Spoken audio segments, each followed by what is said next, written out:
ప్రభుత్వం వచ్చేసింది, సిటీ అంతా అల్లకొల్లోలం అవుతుంది. మన సీఎం గౌరవ రేవంత్ రెడ్డి గారికి అసలు అడ్మినిస్ట్రేషన్ వస్తుంది. ఎందుకంటే నిన్న చూసినాము, ఇద్దరు ఎమ్మెల్యేలు ఏదో సామాన్యంగా ఛాలెంజ్ చేసుకుంటారు, నేను నీ ఇంటికి వస్తాను, నా ఇంటికి వస్తామని. కానీ విచ్చలవిడిగా ఒక తరఫు నుంచి కౌశిక్ రెడ్డి గారినేమో హౌస్ అరెస్ట్ చేసిండ్రు, గాంధీ గారినేమో ఓపెన్ విడిచిపెట్టిండ్రు. 15 కార్లల్లో ఒక పైల్వాన్లు దాదాలు విచ్చలవిడిగా నడి రోడ్డు మీద సిటీలో వాళ్ళ కౌశిక్ రెడ్డి ఇంటికి వస్తుంటే పోలీసు ఏం చేస్తున్నది, ఎవరేం చేస్తున్నారు, ల్యాండ్ ఆర్డర్ ఏమవుతుంది, ప్రజలు ఎంత ఇబ్బంది పడ్డారు.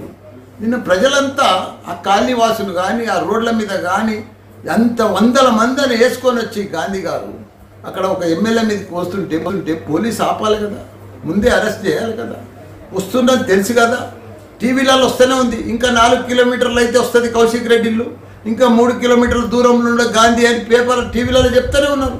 అంటే అప్పుడే అరెస్ట్ చేయొచ్చు కదా.